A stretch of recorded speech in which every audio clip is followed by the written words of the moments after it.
আসসালামু আলাইকুম।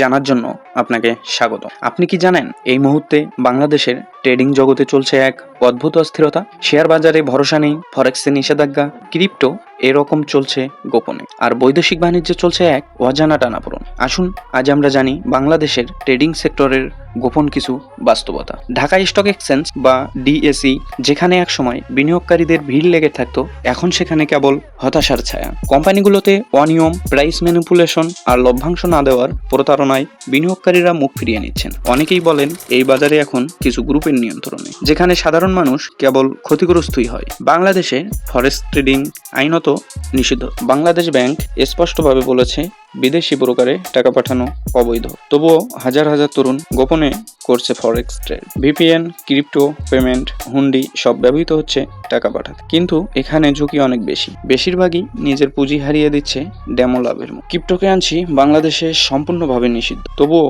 Binance, trust wallet এর মতো অ্যাপে হাজার হাজার তরুণ আজও লেনদেন করছে। অনেকে এটাকে ভবিষ্যতের অর্থনীতি বলছে, কেউ কেউ এটাকে দেখছেন গেটওয়ে টু ফরেক্স হিসেবে। এই গোপন ট্রেডিং চেইনের সঙ্গে জড়িত রয়েছে এমন কিছু নেটওয়ার্ক যাদের পরিচয় এখনও অজানা। বাংলাদেশে আমদানি রপ্তানি বাণিজ্যও নেমেছে চাপ। ডলার সংকটে আমদানি কমেছে। আন্তর্জাতিক বাজারে দাম বাড়লেও দেশে যে পণ্যের অভাব তৈরি হচ্ছে, চিনির মতো পণ্যে সিন্ডিকেট কাজ করছে। আবার পেঁয়াজ রসুনের বাজারে আছে সীমান্ত ঘেঁষার চোরাচালান। ট্রেন্ডিং হাউসগুলো এখন মুখোমুখি হচ্ছে বৈদেশিক এলসি খোলার জটিলতায়। ফেসবুক, ইউটিউব ভরে গেছে তথাকথিত ট্রেডিং এক্সপার্ট দিয়ে। কেউ দেখায় লিভারেজ $100 থেকে 1000, আবার কেউ টেলিগ্রাম গ্রুপে বিক্রি করে সিগন্যাল। বেশিরভাগই নিছক প্রতারণা। লক্ষ টাকার কোর্স কিনেও অনেকেই আজ নিঃস্ব। এই গুরুদের কেউ কেউ বিদেশে বসে, আবার কেউ কেউ ফ্যাক নাম দিয়ে চালাচ্ছে তাদের বিশাল বিজনেস।